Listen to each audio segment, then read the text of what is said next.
हल्की हवा में पत्तियां सरसराती थीं।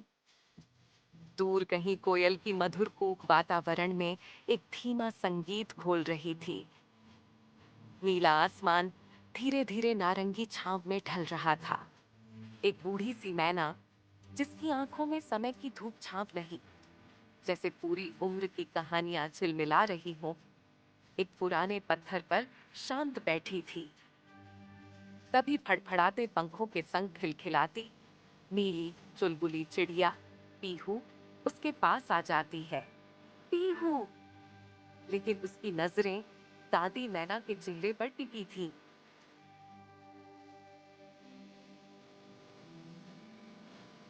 दादी, आप हर शाम उस घाटी की कहानी क्यों सुनाती हैं?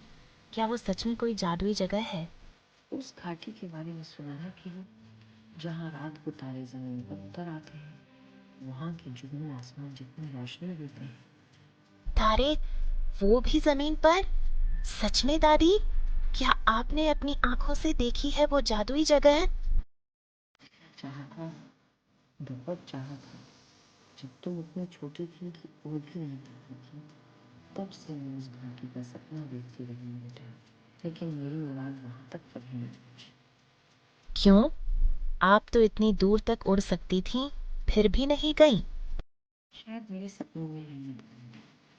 मैं शायद रास्ता सिर्फ किसी खास के लिए हुआ था। तो क्या सच में वो खास मैं हो सकती हूँ? शायद, क्योंकि उस घाटी को देखने की चाहत सिर्फ उड़ान से नहीं, दिल की रोशनी से पूरी होती है। एक पल को जैसे उनकी सांसें ठहर जाती हैं और आंखों में कोई पुरानी याद चमक उठती है। तो अब मैं वहां जाऊंगी, आपकी अधूरी कहानी को पूरा करूंगी दादी। पीहू ने वो शब्द अपने पंखों में समेट लिए। उस शाम वो आसमान को नहीं, घाटी के रहस्य को देखने लगी। वो घाटी जो अब सिर्फ एक कहानी नहीं, उसकी किस्मत बन चुकी थी। धीरे धीरे अंधेरा पसरने लगा, लेकिन पीहू के भीतर एक नया उजाला जग चुका था। सूरज की पहली किरण जब जंगल की शाखों पर गिरी, तो नीले पंखों की एक रेखा हवा को चीरती हुई निकल पड़ी। पीहू के मन में अब सिर्फ एक ही आवाज गूंज रही थी, घाटी को देखना है, घंटी को बजाना है। वो सीधी अपनी सबसे प्यारी दोस्त मुनिया के पास पहुंची, एक छोटी सी झील के पास, जहां मुनिया रोज की तरह फूलों से बात कर रही थी। मुनिया, मुनिया, उठो। आज हम जादुई घाटी खोजने जा रहे हैं, वो जगह जहाँ मेरी दादी कभी नहीं जा सकी। मैं उनके लिए वहाँ जाऊंगी। क्या? अभी? इतनी जल्दी? पर पीहू, वो जगह तो रहस्यों से भरी है। कहते हैं जो वहाँ जाते हैं फिर कभी वापस नहीं आते। नहीं मुनिया, आज की उड़ान सिर्फ खेल नहीं, असली है। वो घाटी, हाँ, वही जुगनुओं वाली। याद है दादी की वो कहानी, जहाँ तारे जमीन पर उतर आते थे? वो वो अब तक सिर्फ दादी की कहानी है। क्या वो सच में हकीकत है पीहू? हाँ, लेकिन अब वो सिर्फ एक कहानी नहीं, मेरा सपना बन गया है। और सपना हो या उड़ान, मैं तुम्हारे बिना कैसे जा सकती हूँ मुनिया? मुनिया थोड़ी देर तक चुप रही। उसके चेहरे पर हिचकिचाहट साफ थी। फिर वो एक लंबी सांस लेकर बोली, पीहू, मैं डांटा हूँ। उस घाटी के बारे में कुछ कुछ सुना है। कहते हैं वो हर किसी को रास्ता नहीं देते, कुछ वापस नहीं आते। पीहू धीरे से उसके पास बैठती है। जानती हूँ, मैं भी थोड़ा डरती हूँ, लेकिन जब मेरी दादी की आंखों में वो घाटी की चमक देखी, तो समझ गई कि कुछ चीजें डर से बड़ी होती हैं। अगर तू साथ है पीहू, तो डर किस बात का? दोस्ती तो हर डर से बड़ी होती है ना? तो चलो फिर डर को पीछे छोड़ते हैं और आगे बढ़ते हैं।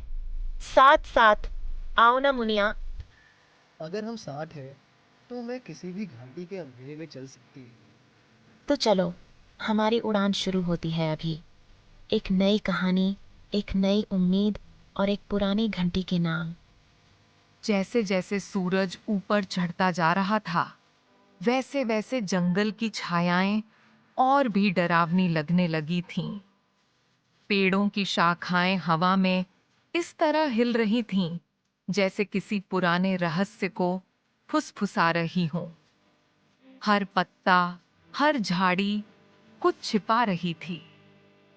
पीहू और मुनिया अब घाटी के रास्ते की पहली सीमा में दाखिल हो चुकी थीं। गूंजता वन, जहां हर आवाज 2 बार लौटती है, लेकिन दूसरी आवाज हमेशा थोड़ी अलग होती है। पीहू, ये आवाज़ें, ये कुछ अजीब सी नहीं लग रही तुम्हें? हाँ, जैसे हमारी ही बातें कोई और दोहरा रहा हो, लेकिन थोड़ा बदल कर। क्या ये घंटी का हिस्सा है या फिर खेल? अचानक झाड़ियों के पीछे से एक गहरी गूंजती फुसफुसाहट आती है। हर कदम एक इम्तिहान होगा। हर सच तक पहुंचने से पहले एक झूठ की परछाई से गुजरना होगा। पीहू और मुनिया दोनों सहम जाती हैं। दोनों एक दूसरे की ओर देखती हैं। पत्तों के बीच से एक परछाई गुजरती है। कोई आकार नहीं, कोई चेहरा नहीं, सिर्फ एक आभास। क्या तुमने देखा? कोई था वहां। चलो यहाँ से निकलें। ये जगह सही नहीं लग रही। नहीं मुनिया, डर के कारण रास्ता नहीं बदल सकते।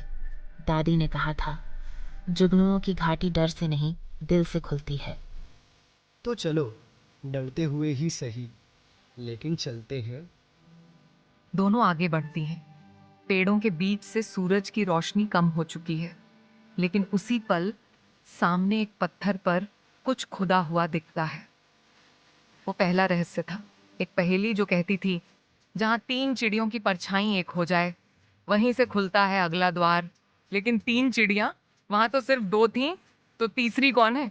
जैसे ही पीहू और मुनिया उस रहस्यमय पत्थर के पास पहुंची, हवा अचानक भारी लगने लगी। वहां अजीब सी चुप्पी थी। न कोई पक्षी चहचहा रहा था, न पत्तों की सरसराहट थी। सिर्फ एक चीज थी, पत्थर पर खुदी एक पहेली। जहाँ 3 चिड़ियों की परछाई एक हो जाए, वहीं से खुलता है अगला द्वार। हम तो बस 2 ही हैं। अब तीसरी चिड़िया आसमान से गिराए क्या? क्या ये कोई संकेत हो सकता है? परछाई की बात की गई है। क्या ये परछाई असली की होनी जरूरी है? पीहू इधर उधर देखने लगती है। तभी उसे पत्थर के पीछे एक पुराना चमकीला पंख दिखता है, जो किसी मूर्ति जैसा लग रहा था। वो झाड़ी हटाती है। वहां एक तीसरी चिड़िया की आकृति बनी हुई है, जिसकी आंखों में चमकते पत्थर जड़े हैं। मुनिया, ये रही तीसरी चिड़िया। शायद हमें अपनी परछाई इसकी परछाई के साथ मिलानी है। वो दोनों उड़कर एक ऊंचे चट्टान पर खड़ी होती है, जहां सूरज की किरणें सही कोण से पड़ रही थीं। सिर्फ एक मौका है। सूरज ज्यादा देर तक इस एंगल पर नहीं। ठीक है, बाईं तरफ से मैं, दाईं तरफ से तुम, और मूर्ति बीच में। तीनों की परछाई धीरे धीरे आपस में मिलती हैं, और जैसे ही तीनों की परछाई एक आकार बनाती है, पत्थर जोर से कांपता है, गड़गड़ाहट होती है। आसपास की जमीन फटती है और सामने एक गुफा का द्वार खुलता है। उसमें से हल्की नीली रोशनी आ रही होती है, मानो जुगनुओं का प्रकाश भीतर सांस ले रहा हो। पीहू, ये क्या ये सच में जादू है? नहीं, ये उस विश्वास की इनामी घंटी है जो हमने खुद में जगाई थी। वो दोनों गुफा की ओर बढ़ती हैं, लेकिन जैसे ही वे भीतर कदम रखती हैं, गुफा के दरवाजे के पास दीवार पर लिखा होता है। जैसे ही पीहू और मुनिया गुफा के अंदर पहुंची, वहां का वातावरण एकदम बदल चुका था। बाहर की दुनिया से कटकर वे एक ऐसी जगह में आ चुकी थीं, जहां समय जैसे रुक गया था। पीहू, यहाँ कुछ तो है। मुझे लग रहा है जैसे कोई हमें देख रहा हो। हाँ, मैं भी महसूस कर रही हूँ। शायद यही है पहला डर जिसकी बात उस लेख में थी। अचानक दीवारें हिलने लगती हैं। एक पत्थर घूमता है और एक नया मार्ग खुलता है। उस मार्ग के अंदर धुंध छाई हुई है और उसमें से एक आवाज आती है, धीमी, गूंजती हुई।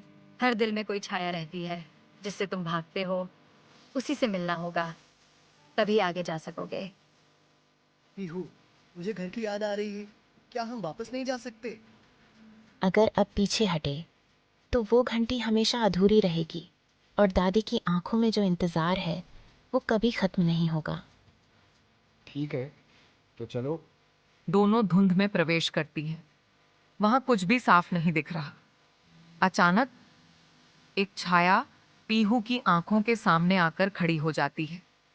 घंटी अब पीहू के सामने थी, हल्की, चमकदार और बिल्कुल जीवित सी। हवा में उसकी मौजूदगी से झिलमिलाहट हो रही थी, जैसे वो खुद हर रहस्य की साक्षी हो। तो अब तुम इसे बजाओगी पीहू? बजाऊंगी, लेकिन क्यों? अचानक चारों ओर की रोशनी स्थिर हो जाती है। आसमान से एक नीली आभा उतरती है, वही जुगनू गुरु जो घाटी का रक्षक है। मैं इसे अपनी जीत के लिए नहीं लाई, मैं दादी के वादे के लिए यहाँ आई थी। पीहू और मुनिया घाटी से बाहर निकलती हैं। उनके पीछे घंटी की चमक आसमान तक जाती है। जहां पहले डर था, अब वहां विश्वास है।